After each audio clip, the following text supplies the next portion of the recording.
Selamat datang kembali di channel TV Jadul. Kali ini saya mau menceritakan filmnya Guru Gau lagi yang berjudul Hokus Pokus. Setahun sebelum berperan menjadi Guru Gau di film Mr. Vampir, ternyata di film Hokus Pokus ini kita akan melihat aksi Guru Gau menaklukkan setan dengan cara yang masih sangat amatir. Hal itu dikarenakan pengalaman gaibnya memang masih belum banyak. Wah, kira-kira gimana ya aksi dan kisahnya? Simak video ini sampai akhir dan tentu saja selamat menyaksikan. Mohon perhatian, pintu teater 1 susah dibuka. Pada suatu hari, kita diperlihatkan dengan sejumlah pria yang melakukan pertunjukan opera bertemakan Buddha. Salah satu di antara mereka adalah Guru Gau.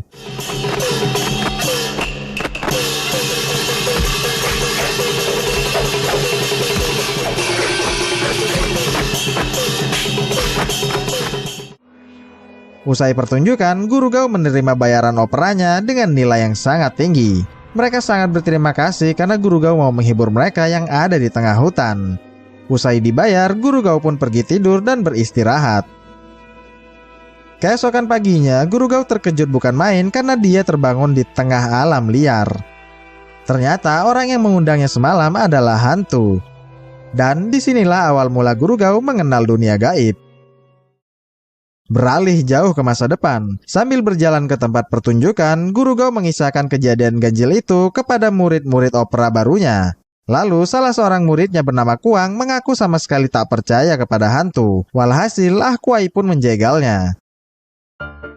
Setibanya di losmen, Ahkuai yang tak kebagian ranjang pun langsung mendatangi Piau untuk menipunya. Ahwai bilang bahwa Piau akan didatangi setan saat tidur nanti, lantaran tahun lahirnya yang tak sesuai dengan arah tidurnya. Walhasil karena ketakutan, maka Piau memohon pada Ahwai agar mau bertukar ranjang dengannya. Dan sudah pasti Ahwai pun menyanggupinya. Dari sini sudah terlihat betapa Ahwai memiliki banyak akal. Pada malam harinya, di tengah jalan, Piau meminta Kuang menemaninya pipis dulu di semak-semak. Saat hendak pipis, Kuang yang tak percaya hantu menantang bahwa dia akan kencing di kuburan itu. Sialnya, saat sedang mengencingi kuburan itu, tiba-tiba saja kuburan itu berbicara. Walhasil, Kuang yang takut pun kabur bersama Piau. Beralih ke losmen, di depan teman-temannya, Ahwai yang sok berani mengaku tak takut sama sekali kepada hantu. Ahwai juga mengaku bahwa dia punya penglihatan gaib.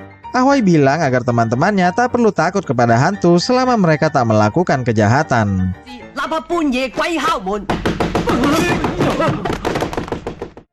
Ternyata itu adalah Piau dan Kuang. Mereka mengaku bertemu hantu setelah Kuang mengencingi kuburan. Mendengar itu, Ahwai menakut-nakuti Kuang bahwa tak lama lagi Kuang akan mengalami impotensi.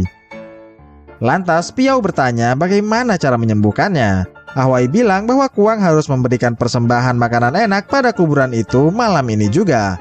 Lantas Kuang pun melaksanakannya. Usai Kuang pergi, Ahwai mengaku telah menipunya dan mengajak Piau dan lain-lain untuk makan enak malam ini. Sesudah membawakan sesajian, dengan takut Kuang mohon maaf pada si hantu. Di balik semak-semak, Ahwai berpura-pura menjadi suara hantunya dan menjahili Kuang. Ahwai menyuruh Kuang untuk memakan lumpur basah yang dikencinginya tadi. Usai memakan lumpur, barulah Ahwai menampakkan dirinya dan menertawakannya. Tentu saja, Kuang marah dan melampiaskannya kepada kuburan itu. Tapi ternyata kuburan itu mengeluarkan suara lagi.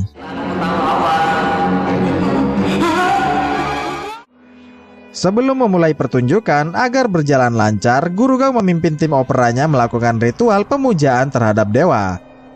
Selepas berdoa, bos opera membakar petasan untuk memeriahkannya. Sialnya, remah-remah petasan merah itu jatuh ke bawah hingga menembus alam gaib dan menghujani si hantu galak bernama Siong. Walhasil, Siong memanggil ajudannya, si hantu pengembara yang bernama Liulang. Menganggap bahwa Liulang yang membuat sampah-sampah ini, lantas Siong pun menghajar Liulang. Karena tak tahan dipukuli terus, maka Liulang pun memutuskan untuk pergi ke bumi dulu. Kembali ke bumi, bos opera melarang bicara pada timnya sebelum tampil berlatih.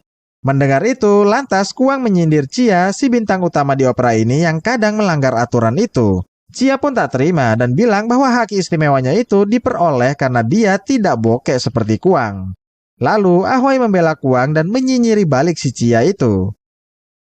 Kemudian saat Ahwai hendak tampil, tiba-tiba saja Cia menjegalnya. Ahwai tak melawan karena memang sebelum tampil dilarang berbicara. Tapi Ahwai yang banyak akal pun tetap saja bisa membalasnya.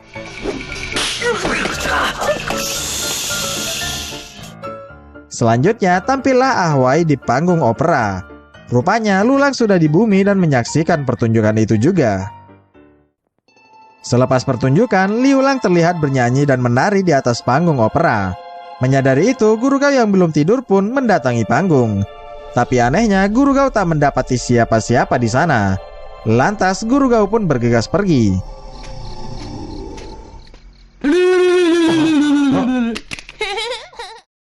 Di lain sisi, di kamar khususnya, saat sedang memandangi ketampanannya, tiba-tiba saja hal-hal aneh terjadi.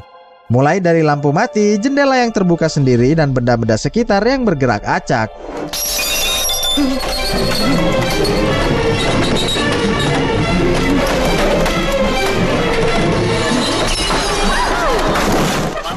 Hingga pada akhirnya, Cia tak mendapati bayangannya sendiri pada cermin. Ternyata itu semua adalah ulahnya Ahwai dan teman-teman. Saking takutnya, Cia sampai pingsan karenanya. Keesokan paginya, setelah siuman, Cia baru sadar bahwa semalam dia cuma diprank alias dijahili. Walhasil, Cia pun mengunjungi Ahwai dan teman-teman, kemudian menghajar mereka semua.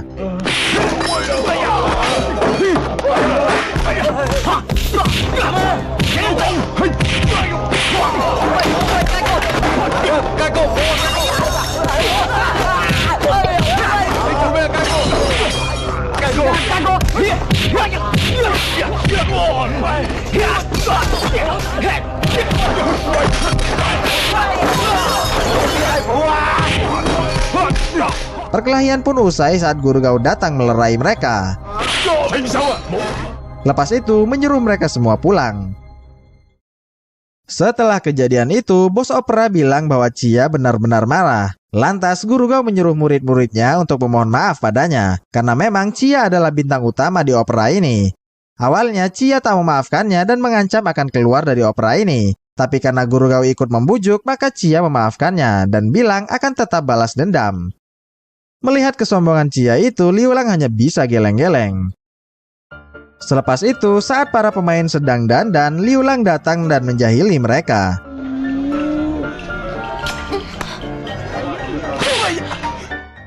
Sementara itu, Ahwai dan Cia pun tampil di depan penonton. Ahwai yang berbaju hitam, sedangkan Cia yang satunya. Di tengah pertunjukan, tiba-tiba saja Liulang muncul mengganggu dan membuat Ahwai terlihat lebih hebat daripada Cia, si pemeran utama.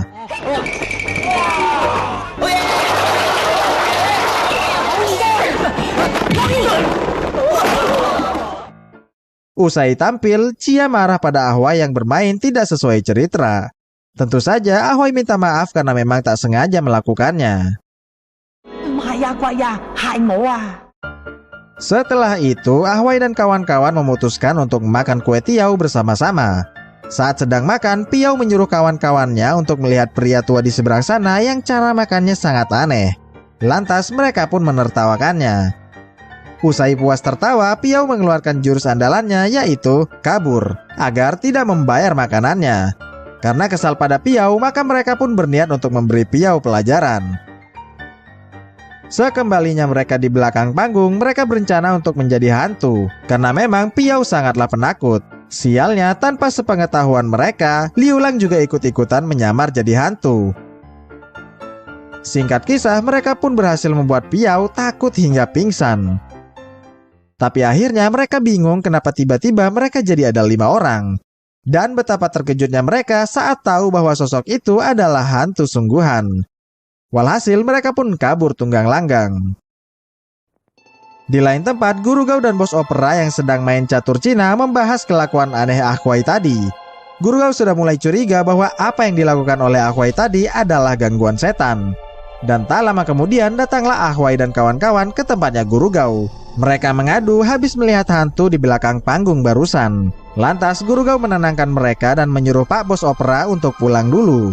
Usai Bos Opera pulang, Guru Gao mulai menjelaskan apa itu hantu di depan murid-muridnya. Dan tanpa sepengetahuannya, Liu Lang juga ikut menyimak. Usai menjelaskannya, Guru Gao menyuruh mereka untuk pergi tidur. Nah, saat Guru Gao tertidur, tadinya Liu Lang mau menjahilinya. Tapi semua itu batal karena Guru Gao terbangun gara-gara Chia yang sedang mabuk. Lantas Guru Gao menyuruh Chia untuk pergi tidur. Merasa kesal karena Chia yang mabuk menggagalkan aksinya tadi, maka Liu Lang yang iseng pun menjahilinya. Bahkan sampai di kamarnya, Liu Lang masih saja menjahilinya. Tapi namanya juga lagi mabuk, maka Chia terus saja meladeninya. Chia bahkan menghajar Liu Lang sampai keluar. Merasa dendam, maka Liu Lang berniat mengacaukan lemarinya si Chia. Keesokan harinya, Chia marah mendapati lemarinya berantakan. Lalu secara tiba-tiba burungnya Chia berkicau kata hantu. Mendengar itu, Chia menyangka bahwa ini pasti ulahnya si Ahwai yang menyamar jadi hantu lagi. Walhasil, Chia pun mengamuk dan menghajar Ahwai. Ahwai bingung dan bertanya apa sebabnya. Tapi Chia yang sudah gelap mata terus saja menghajar Ahwai.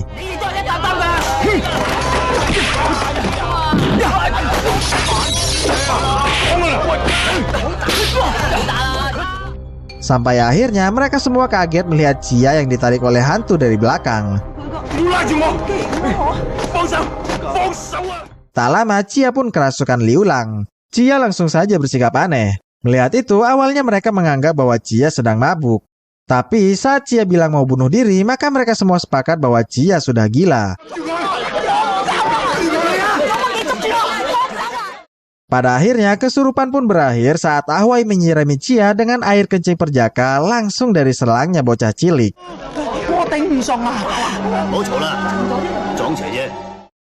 Pasca kejadian itu, mereka jadi percaya bahwa memang hantulah yang menjahili mereka selama ini. Bos Opera tadinya mau menyewa penakluk setan, tapi Guru Gao langsung menolak dan menawarkan jalan keluar lain. Adapun solusi yang dimaksud adalah dengan cara memainkan sandiwara pengadilan setan. Guru Gao berperan menjadi hakimnya, sementara murid-muridnya yang ketakutan berperan menjadi prajuritnya. Lalu Guru Gao mengundang si hantu untuk hadir dan tak lama Liu Lang pun muncul. Liu Lang menyangka bahwa Guru Gao adalah hakim setan betulan. Lantas Liu Lang menceritakan nasibnya. Ternyata Liu Lang dibunuh secara mengenaskan 300 tahun yang lalu. Liu Lang telah lama mengembara dan berharap ada orang yang mau membantu menemukan tulang belulangnya, lalu dikuburkan secara layak agar bisa bereinkarnasi. Mendengar itu, Guru Gao bersedia membantunya asalkan Liu Lang tak kembali lagi ke bumi. Liu Lang menyanggupinya dan berkata bahwa tulang belulangnya ada di bawah panggung ini. Namun belum beres bicara, tiba-tiba saja Chia datang dan Liu Lang pun menghilang. Chia marah-marah karena Guru Gao dengan lancang memakai kostumnya tanpa permisi. Mendengar itu, Guru Gao langsung saja menjelaskan semuanya. Guru Gao dan murid-murid hanya bermaksud membantunya dari gangguan setan. Guru Gao juga bilang bahwa yang mengacak lemarinya itu adalah setan yang sama. Mulai percaya dengan omongan Guru Gao, Chia pun memohon maaf pada Guru Gao dengan setulus hati. Usai meminta maaf, Chia dan kawan-kawan pun bekerja keras turun ke kolong panggung demi mencari tulangnya si Liu Lang. Setelah ditemukan, mereka langsung menguburnya di tempat yang layak. Usai berdoa, Chia meminta maaf pada Ahwai dan Ahwai pun memaafkannya. Tak hanya pada Ahwai, Chia juga minta maaf pada kawan-kawannya Ahwai. Pada malam harinya, sukses mengusir Liu Lang si jahil, mereka semua pun merayakannya dengan makan-makan dan minum arak. Sementara itu, juru masak bernama Enlai tiba-tiba saja mengalami hal ganjil.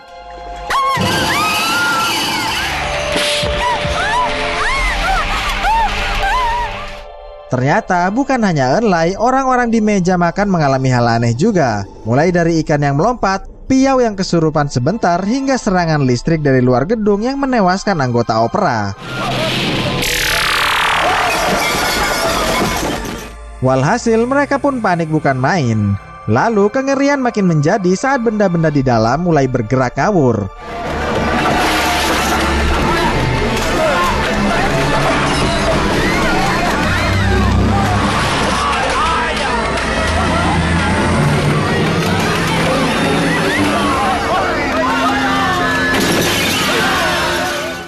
Ternyata itu semua adalah ulah dari Xiong si hantu galak.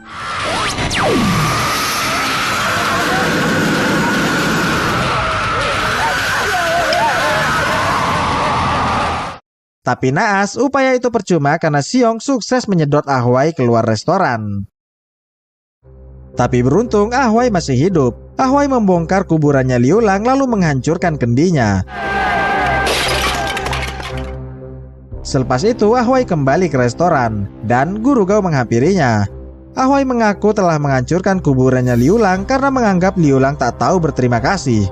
Tapi Guru Gao tak yakin jika teror itu adalah ulahnya Liulang. Tak lama kemudian muncullah Liulang dan berbicara dengan mereka melalui benda-benda di sekitar. Ternyata tulang yang mereka kubur adalah miliknya Xiong si hantu galak. Mereka semua salah paham karena pada saat memberitahukan hal itu si Liulang keburu menghilang. Celakanya karena tulangnya sudah dihancurkan, maka Xiong akan membunuh mereka semua malam ini. Lepas itu Liulang pun kabur karena dia sendiri juga takut kepada Xiong. Usai Liulang kabur, Guru Gao kemudian menawarkan satu rencana jitu untuk melawan Xiong, yaitu menggunakan darah. Mula-mula sebuah tali jaring direndam ke dalam darah, lalu lantainya juga disirami darah.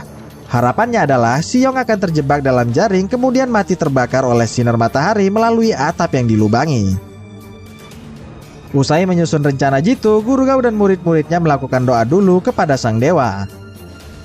Singkat kisah, malam pun tiba. Xiong muncul ke sana dan sesuai rencana Xiong kesetrum karena darah itu. Kemudian muncullah Guru Gao dan murid-murid berdandan ala pengusir setan. Mereka masing-masing menyerang sesuai dengan arahannya Guru Gao. Sedangkan Guru Gao sesekali menyemburkan api pada Xiong. Tapi setelah tahu bahwa mereka bukan pengusir setan sungguhan, maka Xiong pun kembali menjadi ganas.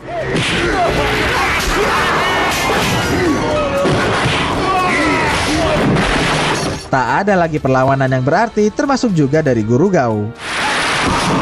Pada akhirnya Ahwai yang banyak akal pun memancing Xiong untuk menyerangnya. Beruntung si patung dewa muncul, membantu mereka melenyapkan Xiong.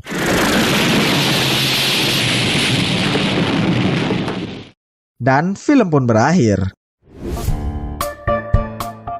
Ya itulah tadi akhir dari rangkuman film Hokus Pokus. Bagaimana menurut juragan film ini?